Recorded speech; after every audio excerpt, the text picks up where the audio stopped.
Good evening and welcome to Flat Earth United Kingdom with me, Nathan Oakley, and allegedly Dave. How are you doing, Dave? I'm fab, thanks. How's it going with you? Yeah, I'm super. I'm really pleased that we didn't have to restart this hangout with technical problems. We just sort of got you on with a bit of an ad of a widget and it's all working happily. So I'm delighted. Can't say I'm not. Brilliant. So where do we start? We've got loads of different subjects to cover with you. maybe start with Flat Earth. I'll use my opening question that I've used with a few guests. So how did you find out the Earth is flat? Well, this is a quite kind of well-worn story for me. It's I wasn't looking for it. I was researching something else, actually. I've forgotten what it is now. That became unimportant, actually. But I was researching something else. And I came across a video. I don't know if it was one that, you know how YouTube automatically starts another video? I think it might have been that. But I ended up watching this strange video. It was talking about scientific experiments that I couldn't quite understand. And then it dawned on me, this guy was talking about the flat Earth. And I was just literally just about to reach for the mouse to switch the thing off. And then it started talking about the Bedford Levels experiment and saying how the Earth curves so much in 6 miles so that it's like 16 feet drop at the end. And I'm like, is that how much the Earth curves? Is that really it? I never even considered it. So I started looking at the curvature measurements and the calculation. I thought, wow, that does make sense, because I'm sure I've seen things a lot further than that, and that was it. I was like, consumed by this thing that, all of a sudden, yes, hey, I've got evidence in my own head here that the Earth, appears to be flat. And I don't know if it was the same with you. I spent the next 6 months feverishly looking up every single thing I could find about the flat Earth. And at that time, there was only about 100 videos, maybe less than that, out there. When was that, you say, at that time? Can you remember when that was specifically? Oh, it was, I think it was October 2014. It's been a wee while. Everything else has gone on the back burner, apart from, well, I don't know. We'll get into the things that you're doing at the moment, maybe a bit later on. But has it been a non-stop fest then of flat Earth information, or has it tapered off recently? It's tapered off recently because, as you said, it's it's taken a back seat to some of the research I'm doing at the moment, which came out of the flat Earth. But for a while, I think it wasn't until I saw Mark Sargent's Flat Earth Clues that I then got the courage to actually say something about it, because as you know, when you first find out about it, you can't talk to anybody about it because they just think you're crazy. But I was putting all this information together. I wanted to do a video, but I literally sat on it for about 3 months until Mark Sargent's video came out. And then I thought, well, if he can do it, I can. So that's when I put my first video out. And for about a year, I was, fully gung-ho with this. But as I was saying to you a little while ago, the amount of information related to flat Earth has kind of tapered off because we've got so many thousands of people out there searching for stuff. I think we've found all the obvious nooks and crannies and bits of information about it. So the amount of new stuff, the new sort of sort of gee whiz stuff has kind of been and gone now. So we're kind of waiting until we have more. I don't know, more sort of exploration, perhaps. We've got so many people looking at this, and so many of us are very clever and very sort of ingenious that people are coming up with new things all the time. The last thing that was interesting to me that was something Jeranism said, actually. One of the things that was difficult for me to find an answer for was this idea that, you know, in the Southern Hemisphere, the distances are so huge to get from one place to another that there's no way a plane can make, say, Australia to Chile in 14 hours. Okay, so yeah, we've had people redraw the map and stuff, but that's kind of unsatisfying to me because, you know, we're kind of used to the map, and redrawing it might be a bit of a push. Well, it seems a bit of a push to me anyway. But then Jeranism talked about the idea of true airspeed. I don't know if you caught that. Sure, definitely. Yeah, and that actually just, you know, is a great answer. You know, there's and I looked into it, and yes, sure enough, there is a jet stream down in the Southern Hemisphere, just as there's one in the Northern Hemisphere. So they get referenced biblically as well, don't they? The four winds. Yeah, so so you got a jet stream going hundreds of miles an hour. I think the Wikipedia, I hate using that place, but that Wikipedia number is something like 250, 300 miles an hour. So the idea, for those who don't know it, is that a jet aircraft top speed is about 640 miles per hour through the air. Okay, so obviously that's the top speed. But if that plane is in moving air, okay, if the air is moving that the plane's in, then it can still do 650 miles an hour or 640 miles an hour. But it's at the airspeed is added to it. So the air is carrying the plane along, and the plane's going 640 miles an hour in that air. So you get a combined speed of sort of, you know, 1,000 miles an hour. But the jet's still doing 640. Yeah. So that makes sense. And when you couple it to Max Egan taking his flight from Australia to Chile and filming it, yes, he proved that it took 14 hours. But the interesting thing was he had a compass, and that compass said that he wasn't going the direction that the plane said he was going in.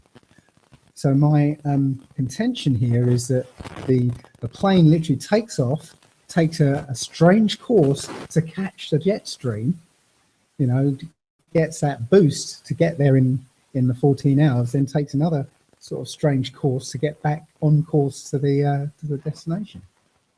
You know, amazing to think that all of these revelations you're having have come thanks to the courtesy of YouTube autoplay. Yeah.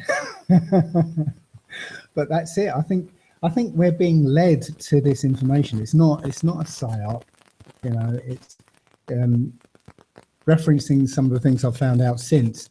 You know, we're meant to start waking up now, and maybe 2012 was the beginning of a period where, you know, the balance tipped and more people started waking up, and it does seem like more people have started waking up since 2012. Well, that's going to be my next question. Do you think there's been a bit more recently, a normalization in terms of people's comfort level about the subject? In other words, they're more confident to convey the information to others? Well, I'm still getting the same. Now, these days, I get emails from all over the place. Basically, people saying the same thing. You know, they saw, you know, in my case, they saw my video, and you know, they had a bit of a revelation. But everybody around them thinks they're mad. It's you know, same thing. But the point is that now I'm getting an increasing number of these emails, increasing number of Facebook friends who pop up and say, I've just watched your video and, you know, I see the flat. You know, it's increasing. And when you sort of, you know, use the methodology that the system used to figure out how many people are thinking a certain way, yeah, if one person contacts you and says, oh, this happened to me, you've got to assume that there's, you know, a certain number of other people who've had exactly the same experience who haven't contacted you.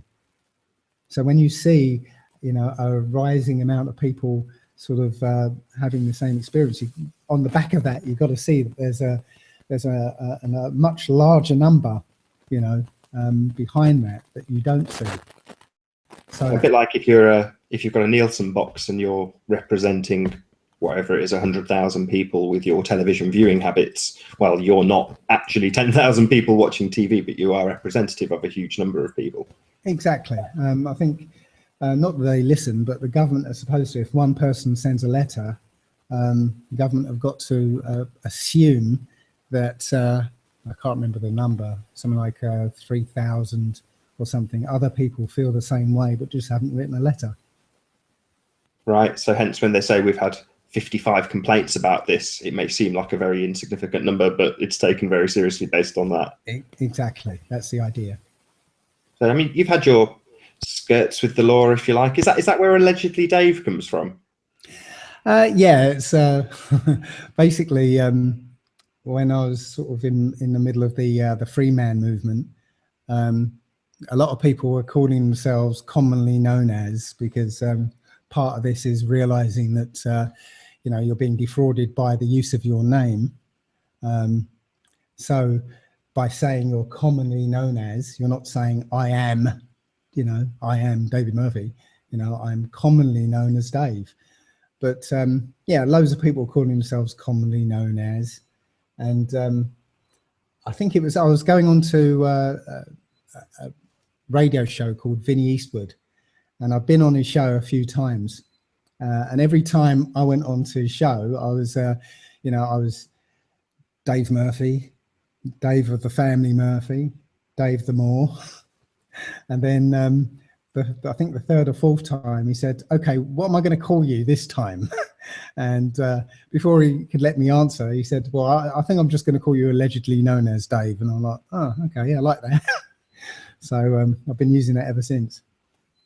I mean, since you've come out the other end of horrible times in the free man movement for reasons you may or may not want to go into, do you feel that flat earth may be resultant in better things to come in that regard, i.e. is the masses finding out that they've been lied to the key to bringing down certain systems that they have in place to control us? Big question.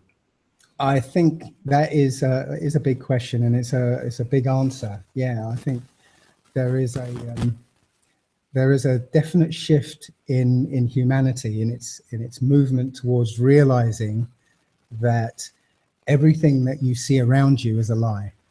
The whole system, you know, the flat earth, I think is vitally important, because it's a key. It's the key that says, you know what, if they can lie about this, then what else are they lying about? Yeah. So if they can convince us that we're living on a spinning ball, and that right now when you're standing on the floor here, that simultaneously there are Australians who are, you know, upside down. You know, if they can convince us of that, yeah, then literally how gullible are we? They can convince us about anything. And they have, because literally everything about this society is a lie, an utter lie. And yeah, the flat earth was instrumental in that. I think the free man movement is partially showing that to people as well. It's for me, I went through many stages looking at very many sort of aspects of our life, and then seeing that actually that's a lie as well, you know, because I was at 9/11, and you know, I took that in. I was literally across the water from it, looking at it, and I took it in as real at the time. I had a kind of sneaky suspicion of something wrong, but I couldn't put it into words. And then a few years later, you know, I realized something that I'd never seen before, and I realized that whole thing was a lie. And then it led me into the monetary system, realizing that whole thing was a lie. And that led me into, I think, the law. That's right. It led me into the law and the free man movement, realizing that the law is a lie. The police and the courts and the government are all working together as corporations and all that. And in a kind of non sequitur way, that led me into looking at health and realizing the whole health care system is a lie. It's actually a death care system. And that led me into, and it's been leading me from one thing to another, to another, to another. And each one has just been showing me that it's a lie, you know. I mean, you started with your use of names, and that's something that Quasi-Luminous sort of blurts out there in a sort of crazy, non-understandable way. He says, you know, you're all lost at sea, you're all monsters, you're all necrophiliacs. And you hear those words, and some people will understand what he means when it says keywords like lost at sea. Maybe you can boil it down for an audience member that's not going to sit through an hour of Quasi-Luminous to get a vague hint at what you're meaning by that. Okay, well, it's a big topic, but the idea that you're dead is is part of the trickery here. The Great Fire of London, which we all thought was an accident, sounds like it's actually one of the first major false flags that you know, we're aware of. So the Great Fire of London killed a lot of people, and it was kind of around the same time as the Great Plague, which killed a lot of people as well. So during the Great Fire of London, right while, you know, the place was blazing, Parliament actually sat and passed the Cestui Act, which was written in French so that the English people wouldn't actually get to read it. Yeah. Can you just repeat that, just so people can look that specific term up? Yeah, it's called the Cestui Act. So it's CEST QUI, I think, VIE. So yeah, something like that. Yeah, something like that. And it's Cestui Act 1666, I think it was. Yeah, that's right. So literally what it was saying, you know, just to boil it down, it says that we don't know how many people, you know, are dead. So we're going to call everybody dead, right? And so everybody's dead. So the government are going to take everybody's share of the country, because you're born in this country, so you have a share in the wealth of the country. So the government are taking everybody's share of the country and administrating it, yeah, because they assume you're dead. And there's a clause in the Cestui Act that basically says that if you present yourself before the age of 7 years old, then we'll assume you're alive now, yeah, and then you can take your share of the country. But they didn't tell anybody, and it's written in French, and you know, so nobody knows about this. I was told a couple of days ago by Barbie McGill that this is why they would stop addressing you as master at age 7. Is that correct? Something like that. I don't know. I've just, this is getting a bit vague now because it's been a long time since I even thought about these things. But yes, master is the reason, because as soon as you become Mr., yeah, that's a title that that limits you. It turns you into a function of government, an employee of the government. Yeah. Well, while you're a master, you're actually a master. It means that you've, you know, you can't be prosecuted. You can't be, you know, the government have no, you know, sort of hold over you. The only hold over you they have is that when your parents register you, the word register means to hand title ownership over to whoever you're registering with. So when you're registered, then as a parent, you've just handed your child over to the state, which is why they can, you know, they feel they've got the right to come and take your child if they don't like what you're doing, because the child is not your property. You've given it to the state. So yeah, it's very convoluted. Maybe just to round this out, then there's a different language very similar to English, which they all speak in, and it has certain terms which are redefined. Maybe you could give us a bit of an explanation of that for the viewer, so that they can get their head around it, and then maybe we'll move on to a bit of alternative health. Sure. Well, this is part of the trickery. It's word magic. And what they've done is they've redefined virtually every word in the English language, and in a new language called legalese. We've all heard the term, but until recently, we didn't really understand what it meant.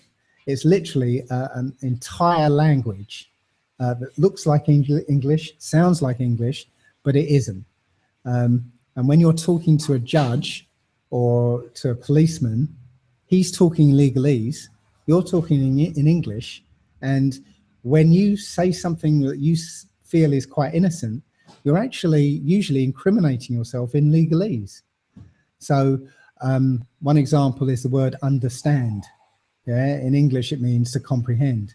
In legalese, it means to stand under, to agree to be bound by. Yeah, agree, so you're basically, when a policeman says, I am charging you with doing 40 and a 30, do you understand?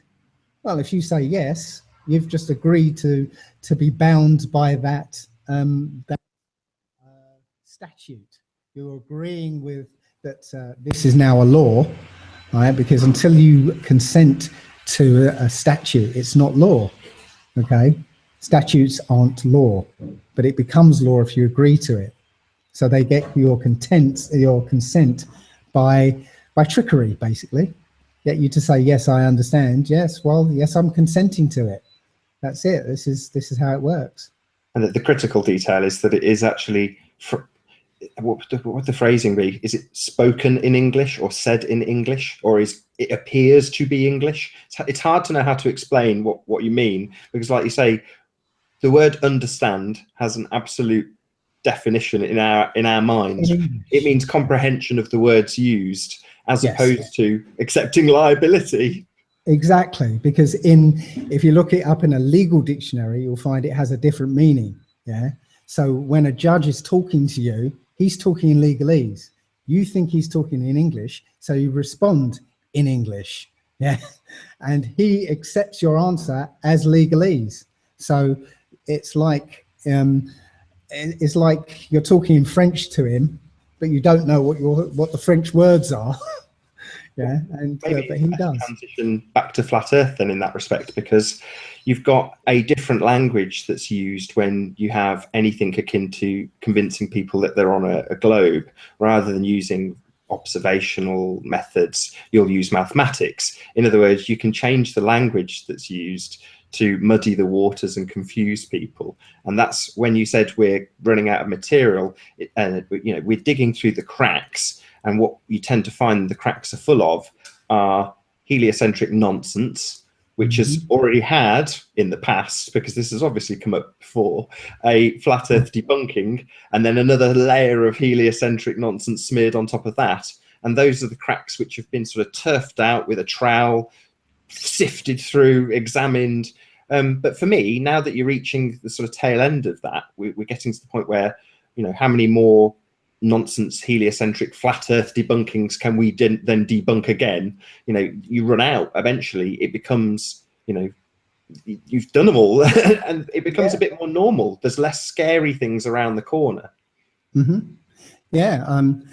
what's interesting is when I did that 12 questions to Neil deGrasse Tyson, funnily enough, so many people popped up and said, oh, I know the answer to this. And they gave me 12 answers. So I started collecting them all together. And the surprising thing is, virtually all the answers are different. Oh, really? So, okay. Yeah.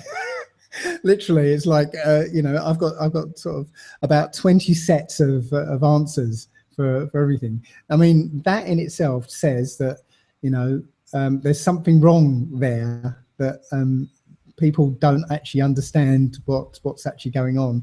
So that was one of my favourite moments on Flat Earth Debates channel. They had nothing but globers, or whatever the phrasing is that's polite and PC, lots of heliocentric believers, and they're doing exactly that. They're arguing about the curvature maths. It was brilliant.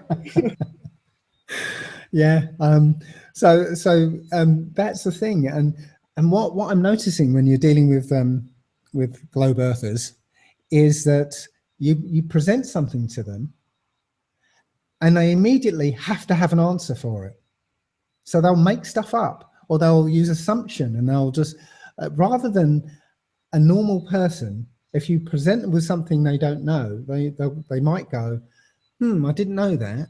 I'm going to have to look that up, or I'm going to have to, that makes sense. And perhaps, what about this? Maybe, so they'll consider it rather than, so he's just said this.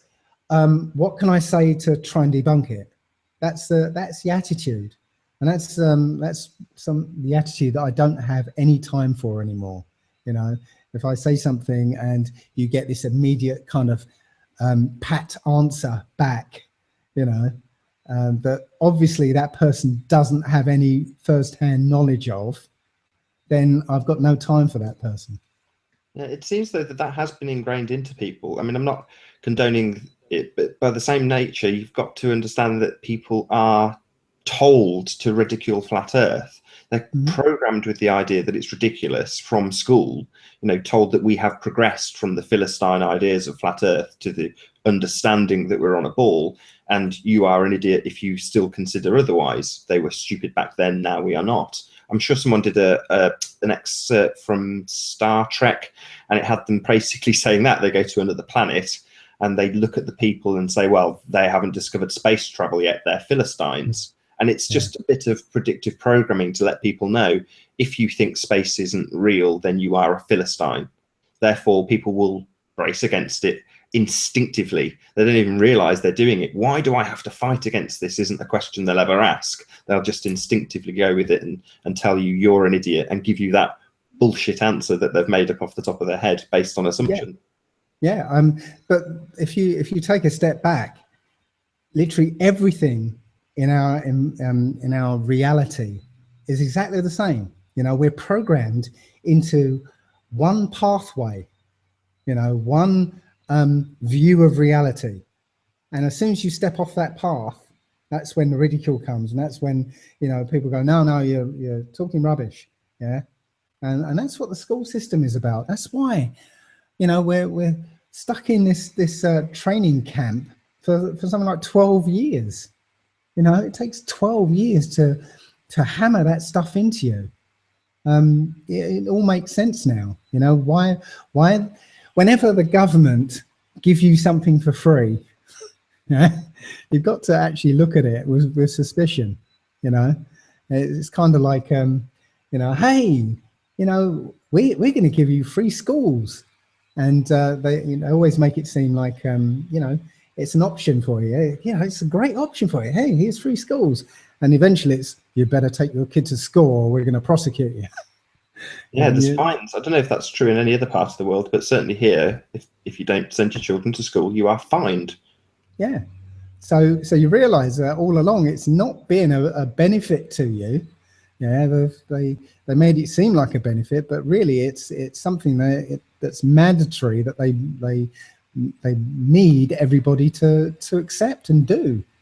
I'm going to say two words which you might remember. Do you remember the WAG van? Sorry? The WAG van? WAG van? No, I don't know. So there's a van that used to go around rounding up school kids that were wagging it from school. Oh no, that's you're probably using some local term. Could be, yeah. We're rounding up the kids that are playing hooky from school. Oh well, what I thought you were going to say was I did a post on Facebook and on my website at one point about predictive programming, and not only predictive programming, more how they make us accept, or okay, step back. They literally get our consent for something before they implement it. They have to get our consent. I think it's a karma thing, not in the sense of the Indian karma thing. It's like one of the rules of this place is that what you put into it, you're going to get back to you, sevenfold. So they can't just impose stuff on us. They have to tell us about it and wait for our consent. And silence is considered consent. So the thing about children that you sparked a memory of for me is that the film Chitty Chitty Bang Bang. Remember that? Sure. Do you remember there's a very dark bit in that film? Do you remember it? I watched it when I was a very small child. Oh, okay. It's the child catcher. Ah, yes, sure. Yeah. Very dark, you know, the child catcher catching the two little blonde kids and, you know, enticing them into a little jail cell, little cage that's made up to look like a sweetie van. Very dark, right in the middle of that sort of happy, you know, smiley film. What I found interesting was that Ian Fleming, you know, of Bond fame, he was the one who wrote Chitty Chitty Bang Bang. There was no child stealer in his book. Disney put it in there, right? Yeah, interesting. Why would they do that? Interestingly, after Chitty Chitty Bang Bang came out, that's when child stealing by the state really just started ramping up. Sorry. So essentially, that was in the film so that people would agree to it. And how you agree to it is, okay, you see the film, it's it's a fun sort of family, you know, happy film, except it's got that dark bit in the middle.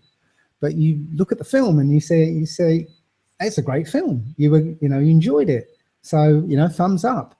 But, you know, you agree to that film, you agree to the whole of it. So you're giving your consent to child stealing by the state. And as I said, as soon as that film came out, that's when, you know, this social services, you know, stealing of children just ramped up because we agreed to it. And that's how it works. I mean, it seems that they predictively program the latest generation with video games. That's their preferred method. And it's nice and isolated from the adults. Yeah. In the past, they used other methods. I don't know if you've heard about this, but there was a book called Futility and the Wreck of the Titan. And it came out in, actually came out, I think it's 1898 or something like that. And it was about an unsinkable ship that leaves England on its maiden voyage and hits an iceberg, has too few lifeboats on board, and literally it's the whole Titanic story 14 years before the Titanic sailed. Yeah. So, I mean, the book was the mass media of the day. Yeah. So, literally, that predictive programming has been going on for a long time. It's gone to a whole another level recently because they're predictively programming people with the faking of the moon landings whilst leaving in place the ideas of space. So they're taking it to a whole nother level because of, I don't know, I can only really phrase it this way, but what seems like a monumental cock-up with the moon landings, maybe not. These things tend not to be, they tend to be planned, but in which case you would have to accept, if it is planned, that it was planned to be discovered as a fraud, which kind of is so out there, you know, but that's what they're doing at the moment. They are literally predictively programming people that they are going to reveal that the moon landing was a fake, which we all know and love anyway. We know that it is a fake, but for the normos, it's not. It's widely held that people have been to the moon and walked around up there. That's what most people accept. Yeah. But they've already revealed it, and more than that, they've actually revealed it with a cover story. Yeah, you know, we know as flat earthers, we know that they had a definite reason for going to the moon, and it wasn't anything to do with the Russians or you know, discovery or anything like that. It was just to make sure that we all know that you know, we're living on a ball. But the cover story, there was a film called Interstellar. And right there, you know, right in that film, they said, well, you know, the moon landing was faked so that because we were fighting the Russians, we were sort of competing with the Russians, and we faked the moon landing so the Russians would actually exhaust themselves trying to catch up with us. That is revealing the truth with the cover story that it's all about competing with the Russians. Yeah, so and the Cold War itself. complete nonsense on a different level. We won't go to that level, but you know what I mean. It's using an existing narrative that people have already got acceptance of and understand, the Cold War, to plant the seed of deception with the moon landings with a legitimate reason. What's the words? Plausible deniability. Exactly. And you know, this whole methodology was written down in this whole, I don't know if you've come across it, the Protocols of the Learned Elders of Zion. You know, it tells about lie upon lie upon lie upon lie upon lie, and that's what we've been peeling away in the Flat Earth movement. You know, been peeling away at the lies to just find another lie. Then we say, oh, that's a lie as well. Peel that back, and oh, there's another one. You know, and it makes you wonder with the Titanic. What was the, obviously at the time you can't really go back. We haven't got a back in time machine, so to see what the predictive programming or what the purpose of it was with the Titanic. I mean, was it to terrify people about travel? I mean, well, I do know that the people behind the Federal Reserve basically gave tickets to all the people who objected to it. So most of the people who objected to the Federal Reserve were on the Titanic. A lot like some of the plane crashes that happen.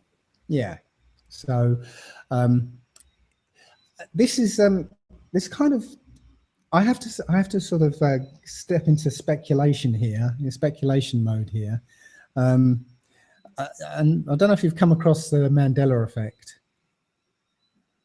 Yes. Okay. I didn't. Your answer there tells me what you think about it, but I used to think the same way until I saw something that wasn't in my reality. I know for a fact was not in my reality. But I have to believe that with all this predictive programming and the way that the actual events come about, it isn't that they plan it meticulously ahead in 14 years in the future, and then write about it so that so they assume it's going to go to plan. It seems like they have foreknowledge of what's going to happen, and with that foreknowledge they start planning around that foreknowledge. I know it sounds crazy, but this is something that's starting to percolate into my head here. I know the reason I know that the Mandela effect is real is because I was a Star Wars geek. Okay, before that film came out, I consumed every piece of marketing that I could find. Yeah, I got the album before the film came out, and it had pictures on it, and I got everything I could find. Everything I saw about R2-D2 and C3PO, I'd be like glued to the television, you know. When that film came out, I watched it something like 16 times before it came out on video. I know every single line of that film, even the Huttese, you know, yeah, I can go, yeah. I know every single line, if there was a pixel out of place, I'd know it. Yeah. When George Lucas brought out the DVD and with all the CGI stuff in it, I could pick out every single time it differed from the original film. I do not remember C3PO having a silver leg, but nonetheless, I go back and I look, he's got a silver leg now. That was not in my reality. And there's nothing anybody can say to convince me otherwise. Yeah. I could have a go. Yeah, you could have a go, but as I said, I know everything about that film, and I know for a fact in my reality, C3PO did not have a silver leg. He was all gold. That's it. So all gold in your eyes, but that could be down to the equipment it plays on, the projection screen. It could just be poor contrast levels. I watched it on video, on Super 8. On DVD, I had so many pictures of C3PO. I was going to make a C3PO suit, basically. Yeah, I started designing this suit. I looked at every single detail, the detail on the side of the legs. I looked at detail I would know if in my reality, if he had a silver leg. He did not. So take it for what you will. As far as I'm concerned, something has happened. That that whether they've gone back and changed everything, I don't know. But yeah, something has happened. Well, I've got a way to get out without having to argue with you about it, which is great. We've been predictively programmed with a lot of these ideas. Now, to my knowledge, it's only based on what I've seen on TV, obviously. It's from the sort of late 70s. And you've got lots of ideas of parallel universes, time travel, all of the things that have now led up to the experimental scientists telling us exactly the same details coming out of CERN. And then lo and behold, you have people tying CERN to the Mandela effect. It just feels wrong. It feels like we've been led into this so that we're all quite comfortable with these ideas and notions. But I don't know. It's hard not to get into a row about it because I just don't. Yeah. Okay. Well, I've been because before I got into flat Earth and looking at different things, I was essentially a scientist. I believed in science. I spent ages learning about physics and learning about relativity. My favorite book was Nigel Calder's Einstein's Universe. I read that about 4 times. I feel I've got a handle on relativity now that I know it's bullshit. but I understood quantum physics as much as anyone could understand it. Now, assuming quantum physics isn't all bullshit, and it doesn't seem to be, the answer to the Mandela effect and why it's around, and this is my speculation, they're talking about parallel universes, and every moment of time, there are sort of an infinite number of parallel universes spawned from that moment, which I've got to say is ridiculous. Okay, but what there is instead of parallel universes is parallel probabilities. Okay, so at every moment there's a spectrum of an infinite number of possibilities and a finite number of, well, not finite number, there's a whole set of probabilities that are more likely than others. Just like with a double slit experiment, you see this kind of these lines on the wall. Those lines indicate the most probable spots for the electron or the light beam to hit. Yeah, the ones where it's dark are the least probables. Yeah, so you've got this at every moment. You've got a smear of probabilities, and some are more likely than others. So a bit like the infinite improbability drive in Hitchhiker's Guide to the Galaxy, or the Hollyhock drive in Red Dwarf. Right. Yeah. Well, improbability drive. That's a good analogy there. That so at every moment there's a smear of possibilities and probabilities, and only one of them gets collapsed into reality. Okay. But there is this infinite array of probabilities. So what if? Okay. And sorry, I'll finish the point. With that array of collapsing of one probability. Okay, that doesn't just come with the next step in the future. It also comes with a line going back into the past to account for that probability. Yeah. So what if CERN and the D-Wave computer, and you might want to look into what that is. A D-Wave computer is a quantum computer, which basically works by looking at a stack of probabilities using the quantum effect, basically being able to choose the right answer by going into getting the right probability and bringing it back.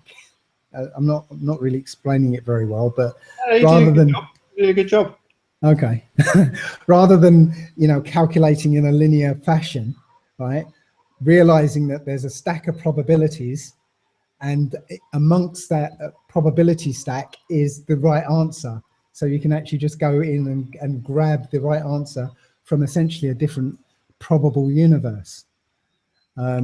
So literally, I think between CERN and their quantum computers, they're actually, bringing out a different probable reality, or probable sort of reality to collapse into, different probability to collapse into reality. And with that probability comes a different timeline that leads up to that probability. I'm glad you drew the skew into timelines, because this travels into in the predictive programming. But what I think is happening now is with this Mandela effect is that, and this actually runs into the research I'm doing at the moment, is that they're making changes to the timeline, like, I don't know, stopping somebody going to work one day so he never does something critical, and then something gets changed. And what we're seeing is the ripple effect of that change. Like in Terminator. Like in Terminator, or like some of the films that they're telling us what they're doing. Yeah, they make a change, but we don't see that change. We don't see that guy didn't go to work, and because he didn't go to work, this thing didn't happen to stop something else, and so on and so on. But what we do see is, because that guy didn't go to work, his wife, who is a graphic designer, didn't go to work as well. I had the day off, and then changed her mind about a logo, and the logo got changed. This is where we veer. So up until now, I'm with you all the way. But my notion is that they have predictively programmed us with the acceptance of these understandings that timelines can change, that things can change. But I think that they just change stuff, literally and physically. It's getting more and more to the point these days where libraries and books and physical data that's in your possession is becoming a thing of the past. And you've got people like Theoropothesis saying, keep data. It doesn't necessarily mean a book, but if you've got a CD-ROM with a book on it, that's yours. It's in your possession. It's never going to be physically changed. All your cloud data, well, that's easily open to manipulation by anybody. Same with the internet. It's easily changeable. But if we have the ideas programmed into us that, well, no, this book that now shows Antarctica completely differently to how you remember, well, that's because maybe the timelines have changed. I think we're being softened up to those notions. I mean, I know I'm being argumentative, and that isn't my intention. No, that's quite, quite all right, quite normal to think that way. But my research lately is about human history and the Bible. And okay, when you look at the Old Testament, it basically is written as though it's written by somebody outside of space and time. Yeah. The whole of our reality timeline has already happened, as according to the Most High. Yeah, it's already happened. It's like a book. It's already been written. Okay, you can't really change anything, and we are having to plod through the book a page at a time. Okay, what it basically says is that I think it says something like, the enemy will seek to change times and seasons. Okay, that can be taken in several ways, but what I'm seeing is that things are being altered, because if you imagine this as like a chess match between the creator and the enemy, yeah, the other fella, essentially, according to the creator, everything's been done. But the enemy is trying to change that. He Satan basically is trying to win this. Okay, so the idea is that he's going back and changing stuff so that he can win. I know this sounds really crazy in that, but they tell us things in films, and I like to look at the film series Terminator. Okay. Well, there's 5 films in Terminator, and the first film is story of how humanity gets almost completely wiped out. Okay, that's the first termination, which was the flood. And in that film, there's a scene where there's skeletons underwater, That's kind of like a nod to saying, oh, that's a flood. Terminator 2 had a kind of little tagline that goes with it. Do you remember what that was? Judgment Day. Yes, this is what the next judgment that's coming. That's what it's called, Judgment Day. And the first scene in Terminator 2 is fire, nuclear fire. And Judgment Day is going to be fire rather than water this time. Okay. The next film is Terminator 3, Rise of the Machines. Yeah, we're seeing that now, transhumanism, this push to merge with machinery. Okay. Terminator. It's got an example of, although it's not the Large Hadron Collider, but in Rise of the Machines they have the, I would call it predictively programming, but you know, it shows the notions of a particle collider. I think they turn it on and she ends up getting trapped against it. Yeah, they could have done anything there, but they had to have the mini CERN thing going on in there. So Terminator 4 is Terminator Salvation. Okay, so you know, you follow the logic here. You know, they're going to merge with machines. It's going to be their salvation. Terminator 5 is Terminator Genesis, new beginning. Okay. Now there's a tagline, there's a phrase that's used in every single film. Every single film, it has this one phrase: the future is not set. Yeah. This is what they're saying. You know, the future, the whole story is written already, right? They're saying the future is not set. We can mess around with the timeline and we can change the future. This is the battle that's going on right now. And you know, when you find out that some of the phrases or some of the verses in the Bible that everybody knows these verses, but when you go back and look, you'll find that they're different. They're no longer the same. It also says in the Bible that you know, in the latter days, people are going to look for the word and they're not going to find it, because maybe they're going to be changing, you know, everything willy-nilly. And you know, and personally, again, before I started looking at the Bible, and the flat earth basically pushed me to look in the Bible, there was a lot of things that I thought I knew that now suddenly turned out to be completely different. And the odd thing is that when people get it wrong, they all get it wrong in the same way. So it's not that, it can't be that people are misremembering this. It's that everyone's getting it wrong in the same way. But it never was that way. Like, you know, everyone remembers the lion shall lie down with the lamb. But no, it's not. It's the wolf should dwell with the goat or something. I can't remember. But it's a wolf now, you know. Again, when you say things like that, I remember what I would call intentional misleading statements. So again, back to Red Dwarf, they have Silicon Heaven, and the robot character says the iron shall lay down with the lamp, you know, implying about the electronics that go to Silicon Heaven. And it's just a way of making you misremember, or making the masses misremember. If it's constantly misquoted, people will remember it incorrectly.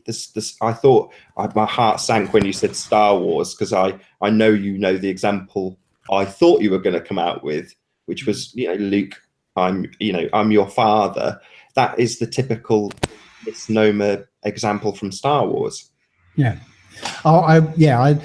I didn't really like Empire Strikes Back so much, so I never watched that as much. So I couldn't remember myself which way that was. But it's interesting that James Earl Jones, the guy who actually said the line, remembers it the other way. As Luke. Yes, he remembers it as Luke, I'm your father. Because oh wow, he was in two interviews where he said the line Luke, I'm your father twice. But wouldn't you say that in and of itself would contribute to the masses thinking that that's how it's said, because he would have said it in that occasion. I just know so many people. I'm a real movie fan, and like you with Star Wars, I would watch movies again and again and again and again. But lots of people would say, "Oh, I know that movie. I've got that movie," and in reality, they may have been to the cinema and seen it, loved it, and gone out and bought the DVD, maybe watched it once, and then it goes on the shelf and gathers dust. But they assume they know the movie inside out because they loved it so much. Yes, but you know, the good example of that is Mirror, Mirror on the Wall. I mean, nobody, Magic Mirror. Nobody will remember it as Magic Mirror on the Wall. Yeah, you do. You say you remember it as Magic Mirror on the Wall. So did my wife. I always run them by my family, and they normally repeat back the correct version. That's the thing with Mandela. Okay. I've not met anybody who says they remember it as Magic Mirror. You know, when I first heard about the Mandela effect, I was testing people, and nobody remembered it as Magic Mirror. And when I told them that, they were going, "No, that's rubbish." You know. You could go through the list. I remember the last person I had this conversation with, it was Sex in the City.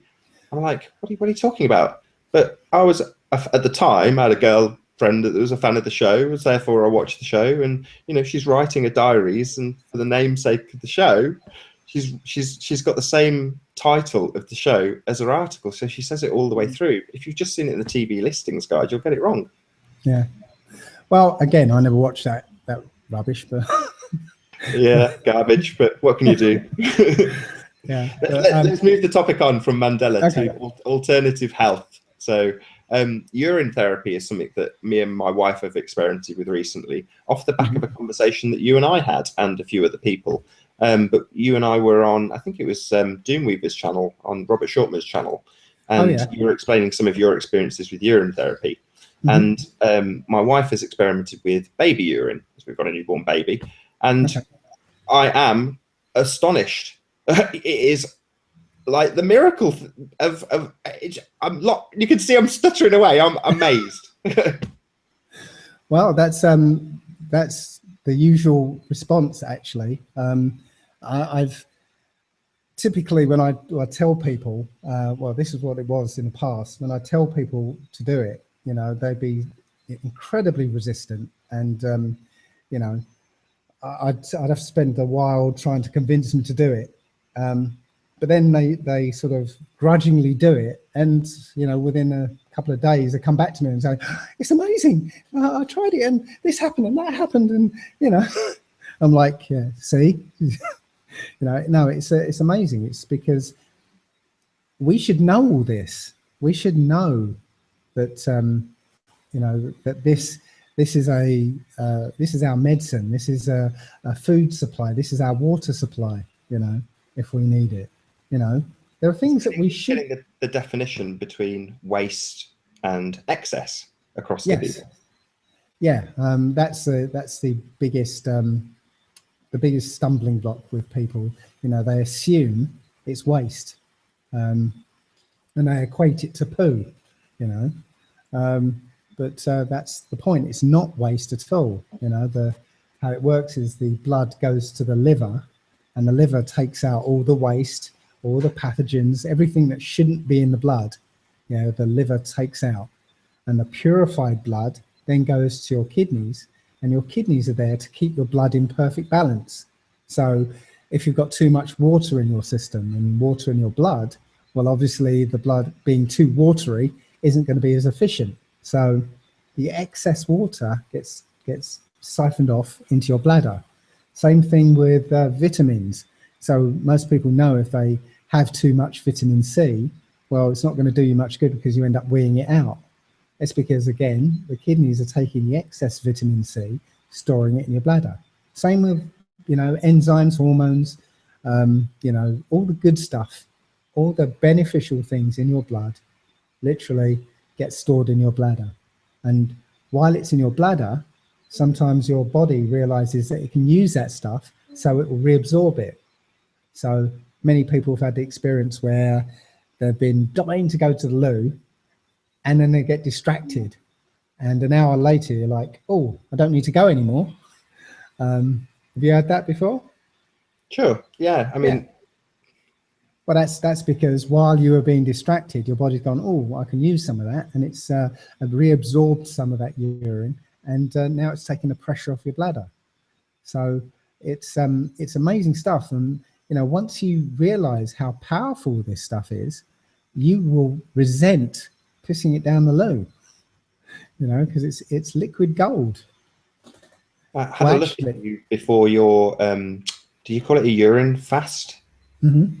I had a look, no offense, but you looked much worse than you do now. Let's rephrase that. You look miles better now than you did 5 years ago. Yeah, I think there's a video on my channel called The Interview with Simon, and I'm on the couch. I look like Jabba the Hutt. And if you look carefully at this, me on the couch there, you'll see that I'm breathing like this because literally I had the lungs of a 70-year-old at that time. You know, they were destroyed through asthma, years and years of asthma, years and years of spraying that stuff down my throat. And yeah, my lungs were destroyed. Now my lungs are back to normal. They've repaired themselves. And it's funny, what I've realized when I've started doing videos is that now I don't have asthma anymore. And now I'm not struggling for breath all the time. My mind still thinks I am. So when I'm talking, when I'm making videos, or when I used to make videos, I play them back and I notice that I'm breathing in odd places because I think I need to breathe. Does that make any sense? Because I'm used to having to gasp for breath. But I'm noticing when I do a long stretch of speaking, I don't do it so much now, but a while back, when I talk for a long time, I'd be punctuating it with breaths when I didn't really need to. Yeah. So you physically increased your lung capacity, but your mental state says, need to pause here, otherwise I will run out of breath. Exactly. But there became a point where I started to realize that what was happening, and I'd have to start remembering that's what I'm doing, and then I kind of got out of it. So it was very interesting that I was doing it though. So give us before we move on to breatharianism, give us a brief rundown of what you did on your urine fasts. Okay, well, I only did one urine fast. It was a 30-day fast. There was a breatharian experiment, but that was different. So the urine fast, We've lost your mic, I think. Oh, have you? Oh, no, there we go. Just Okay. crackled a bit and we lost it for a second. All right, I think I've got dodgy connection on here. Yeah, so the urine fast, I prepared for a couple of weeks with that. I was drinking twice a day. And then the week before I started, I literally started drinking everything I passed while still eating. And then when I started the urine fast, I just stopped eating. I went through about 4 days of finding myself in front of the fridge, you know, going, oh, no, I don't need to eat anything, you know, because I still had that urge to eat, just out of habit, really. But after the 4th day, I found that the appetite just disappeared. And that 4th day was really important because I went out for a walk, and halfway through this walk, I got this urge to run. And now with my asthma, and I had a pain in my leg, my left leg, from an Achilles tendon operation, and I had nerve damage in the left side of my foot. So I didn't run very much, and you know, if I ran 100 yards, it'd take me a few days to recover. But I ran for half a mile, and I got to the end, and I was like, I'm still breathing. What's going on? You know. So in 4 days on this fast, not only was my lungs sort of rejuvenate, but the pain up the back of my leg and the nerve damage disappeared. I had that for 4 years, literally 4 years of almost limping around, and in 4 days they were gone.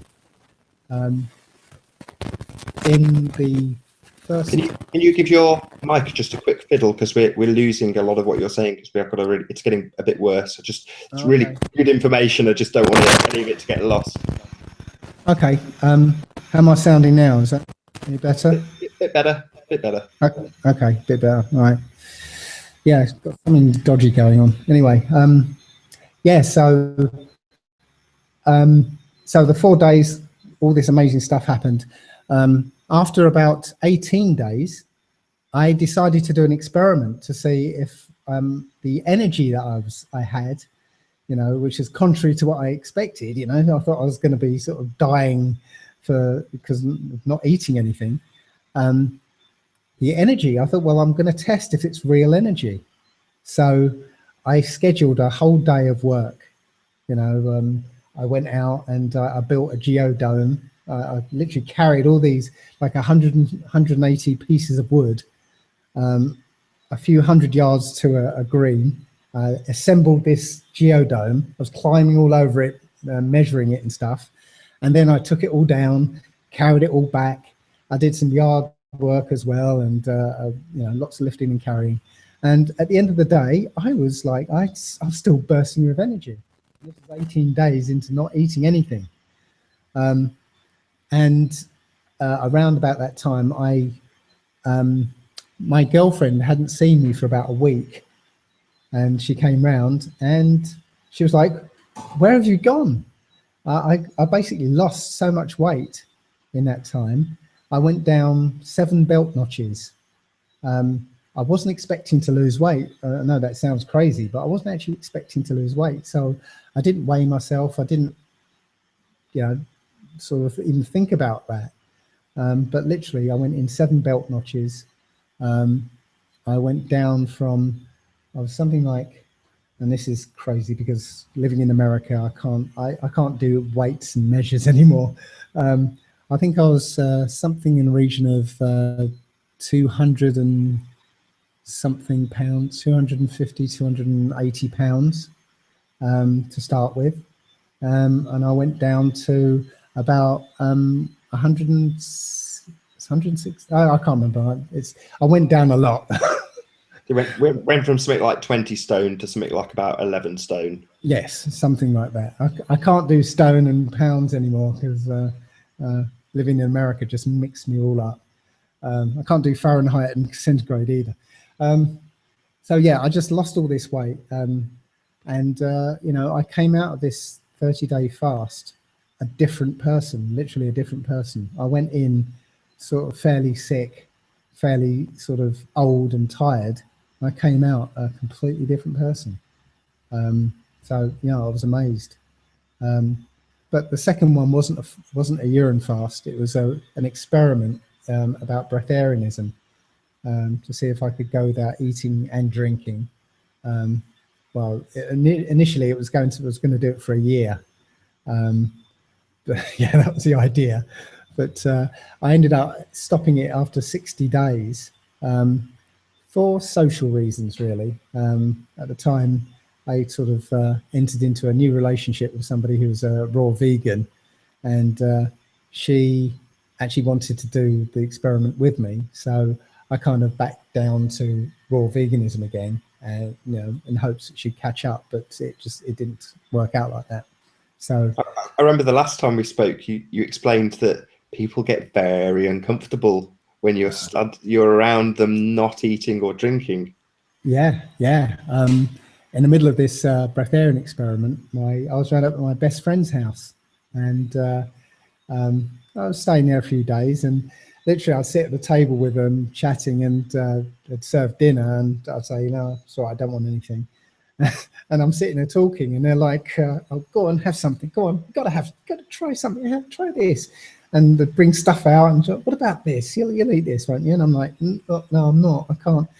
So I said, "Look, next time, look, I'll just sit in the other room while you're having dinner, just, you know, so everyone's okay about it." So I sat in the other room, and like a minute later, it really like, "Dave, you got to come in here. Come in here. You can't sit out there while we're eating." So I'm glad you said that. And in the end, it was like, "Oh, look, I'll just have a piece of garlic bread, just so you're happy." And I was nibbling on this garlic bread while they were eating, and they were happy about it, you know. So yeah, there's a lot of pressure, and it's not just, you know, this idea of appetite sneaking up on you. It's other people Eating and drinking is bound up in this society, in our culture. You know, there's hardly a single activity you can do that doesn't involve eating and drinking, you know, either during or afterwards or before. Yeah. So yeah, it's really bound up in the culture, so it's difficult to get out in that way. So how long did you do the breatharian experiment for in the end? It was 60 days. I did a video at the end of the 60 days, just to say that I'm stopping because of this and that and the other, but I could have carried on. I wasn't feeling any negative effects whatsoever. The only effects I was feeling were positive ones, you know, just increased energy and vitality. You know, it's just amazing. Extremely cool stuff. I do want to round out shortly, but can you tell us about how you came to be on TV talking about flat Earth? Oh, it's yeah, so it's kind of a boring story, really. It was the guy Malenko had watched my video, "The Biggest Lie of All," and he wrote to me saying, you know, he liked the video. Would you like to come to Macedonia and talk about it on television? I'm like, okay. so I went over, kind of expecting it was going to be like a rinky-dink, you know, cable access show. You know, 5 people and a dog were going to watch it, and maybe even sort of a camera in the guy's basement. I didn't know, yeah. But I was on the plane and sitting next to a Macedonian guy, and he said, "Oh, what are you going to Macedonia for?" I said, "Oh, I'm going to be on a television show." And he said, "Oh, who's that?" I said, "Malenko." And he went, and he stood up on the plane. He went, "Hey, everybody, this guy's going on Malenko." And I'm like, "What?" It must be a bit bigger than I thought it was. Oh, wow, that's cool. Yeah. So I was like, "Oh, maybe what am I in for?" And yes, sure enough, it was, you know, national television, you know, big studio. It was, you know, all already set up and everything. And yeah, it turns out that this show is the most watched show in Macedonia, and it also gets broadcast across all of the former Yugoslavian countries. So their viewership is something like 11 million people. So yeah, it was a bigger deal. And you might notice in the video that I at the first I was a bit sort of overawed by it. I was stuttering a bit, and you know, I kind of settled down afterwards. But you know, I was just literally overawed. I wasn't expecting it to be such a big deal. You know. Did you know when you went in? I mean, we've talked about the ridicule that we received. Did you know that it was going to be a fairly, how can you say, a pleasant show rather than one where they rip you a new one? I knew it was going to be a pleasant show because I spoke to Malenko beforehand, and he's basically on board. You know, he's like, yeah, I've seen this, and yeah, I get it. I watched your video, and yeah, got it straight away. So I knew it was going to be a fair shake, really. Now, most people have seen the videos that have been edited so that you don't hear the Macedonian, but Malenko, you know, gave me some kind of tough questions because he didn't tell me what he was going to ask me beforehand, so it was all kind of off the cuff. So yeah, he wasn't that passive bloke who just sat there while I just, you know, blurted all this stuff out to him. He was asking questions. He was interjecting with clarification and stuff. The entire video is actually out on the web, but obviously it's in Macedonian. But yeah, it was he was a really good host, and he did a good job in himself. But since then, I've got lots and lots of Eastern European friends now. Is that so? Yes. After it aired, I just got lots of emails from people saying, "Yes, sorry for my English, but I just watched you on television." Yeah. So we don't know what's going on in Macedonia or Serbia or a few other countries, but I do know that a lot of my videos have been translated into Serbian and Korean and German, Spanish, and several other languages. So, you know, it really has taken off worldwide. Can you let our viewers know where to find your videos? And well, while we're on the subject, is there anything else that you want to plug or let people know about? Oh, okay. Well, the videos are on my YouTube channel. It's dmurphy25. That's dmurphy25. I've got a website. It's allegedlydave.com, but I've virtually lost the entire site. So what I've put up there is basically just a placeholder now. So I get some time to actually rebuild it. But there's a couple of things on there you might find interesting. I'm doing some more research in, as I said, history, human history, and the Bible, and hopefully I'll be able to get the next video out. I've been dragging my feet on it, but yeah, I'm hoping to get the next video out soon. Well, I was kind of hinting at something that you told me off air. Maybe I should keep my mouth shut. Well, give me a hint, because I'm not sure what you're talking about. Less than exotic destination that you might travel to with a... Oh, okay. Yes. I'll tell the story then. I've been talking to a guy who's a retired businessman in America about flat Earth. So he was asking me question after question, and we were having this discussion. And we got into a heated, not argument, but a heated discussion about Antarctica. He knows of somebody who actually apparently went on an expedition to Antarctica, and this person disagrees with what we're saying. So we had quite a heated discussion about it. Then it went quiet for a little while. And a week or so later, he came back to me and said, I'm putting an expedition together to Antarctica, and I want you to come with me. He said he's got a team of about 20. He says it's going to be well funded. You know, I assume he's a retired businessman, obviously did well, and he's got money to spare. And he says he's got a lot of contacts in Washington DC, and he thinks he's going to be able to get the permits to do so. I doubt it, to be honest. I really doubt it. But you know, I said, you know, if you're going to do this, put my name down. I'm there. You know, so yeah, if he comes through, then I'm off to bloody Antarctica. So it'll be allegedly Dave of Antarctica. Yes. And the thing I'm gonna take down with me is a big compass, because you know the only proof that there is a South Pole is seeing that sucker spinning round. Yeah, because if you're in the South Pole, everywhere else is north. So, you know, unless I see something weird happening to that compass, then I'm not going to believe it. I'd also recommend a coat. Coat would be good, actually. Maybe some gloves. Maybe some gloves. Hat, possibly. A hat. That's a good idea. I've got to get you along to make the inventory. You know, just make sure I don't forget something. I know what I'm doing. Yeah, like underpants or something. Yeah, underpants. Should have bought some of them. A camera. Camera.